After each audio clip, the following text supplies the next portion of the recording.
Hampton County 911, where's your emergency? We're following a developing story, this one out of Colleton County. It's 4147 Moselle Road. I've been up to it now. It's bad. Double homicide involving a mother and son. Both deaths resulting from apparent gunshot wounds. In this town, nobody questioned the Murdaughs for 100 years. You know, powerful people make powerful enemies. You commit a murder in the 14th Circuit, the odds of you going to death row are high. From the studios of WCIV ABC News 4 in Charleston, this is the podcast Unsolved South Carolina. Case file number 1, the Murdaughs.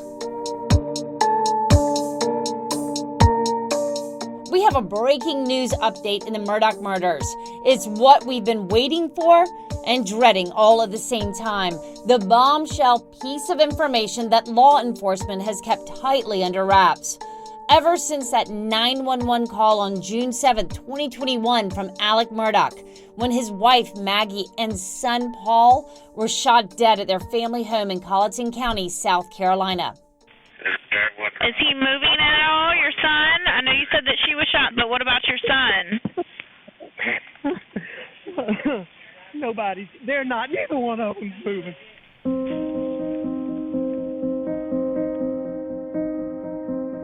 On Tuesday, July 12th, 400 days after those murders, I spoke directly with John Marvin Murdaugh, Alex's brother. He tells me SLED, South Carolina State Police, paid him a courtesy visit. He says agents told him charges are being filed against Alex very soon. Charges in the murders of Maggie and Paul. Why did SLED reach out to the family right now?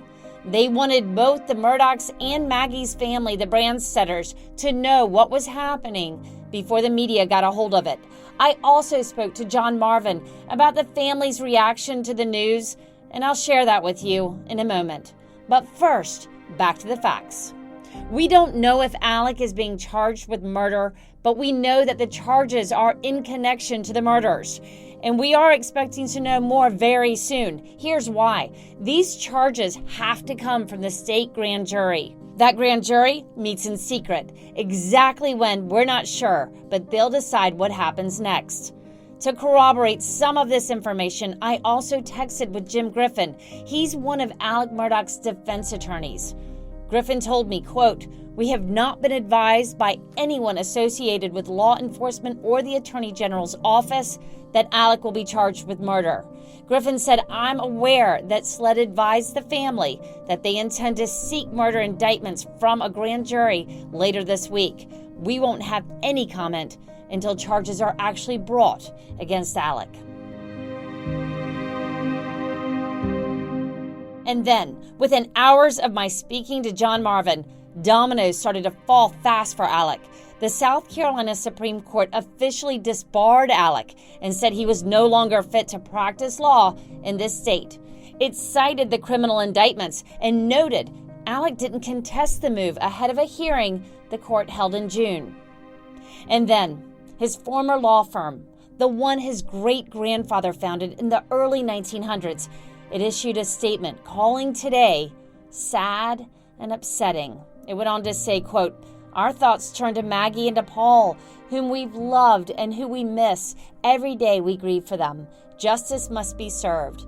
If the charges reported today are true and just, we ask for our judicial system to act swiftly and to bring a conclusion to this heinous situation."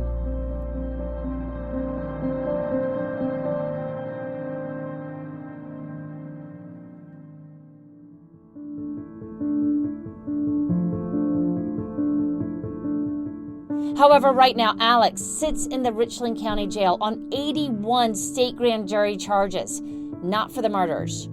So far, the disbarred Hampton lawyer is only formally accused of various financial crimes, including theft, fraud, and money laundering. There's also drug trafficking allegations revealed in the state's most recent indictments from late June. Murdaugh's bond stands at $7 million. And to be clear, Alex has been in jail since October. And right around that time, his own lawyers publicly admitted that Alex was a person of interest in Paul and Maggie's deaths. His family continued to speak to him after he went to jail. Unsolved South Carolina requested the calls from Alex's jail cell through the Freedom of Information Act and was granted access. And we received 121 calls from the time of his incarceration in October through February.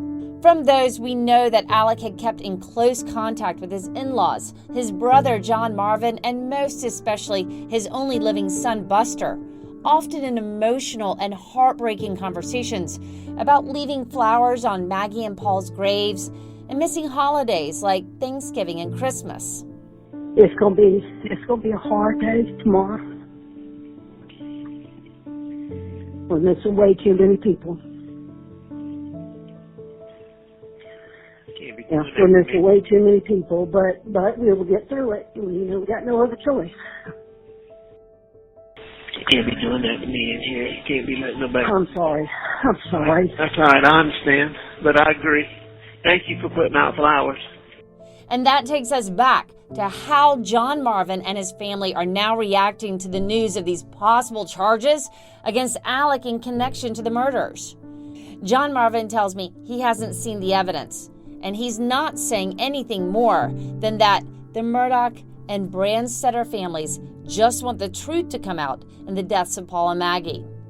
He said in part, quote, "I don't know if SLED has it right or not. I don't know if law enforcement has the answers. We want the truth. I am not acknowledging that they are accurate and right. I'm not acknowledging that they are charging the wrong person. I'm acknowledging that I don't know. But as I said, we should know a lot more soon, and we will share that with you from the ABC News 4 studios. But coming up next on Unsolved South Carolina...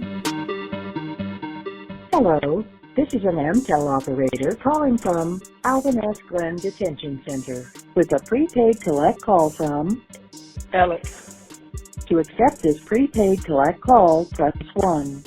Unsolved South Carolina was brought to you by me, Ann Emerson, along with producer Drew Trupp and editor Daniel Michener. Original music by Maxwell Harrison. Outside looking in, looks a little weird. What do you mean? The jailhouse calls from Alex Murdaugh. How will they impact this latest development? Just looks a little weird. I mean, I get what you're saying, but I mean, I may deal with somebody, I give them $15. See, I can only do $60 on my account. I understand. I'm just saying, and I'm not saying you are, man. I just really hope you're not in there doing anything you shouldn't be doing. Oh, no, I'm not doing anything. I promise you, that's not the case. If you enjoyed listening today, please consider rating and reviewing. It goes a long way to help others discover this podcast.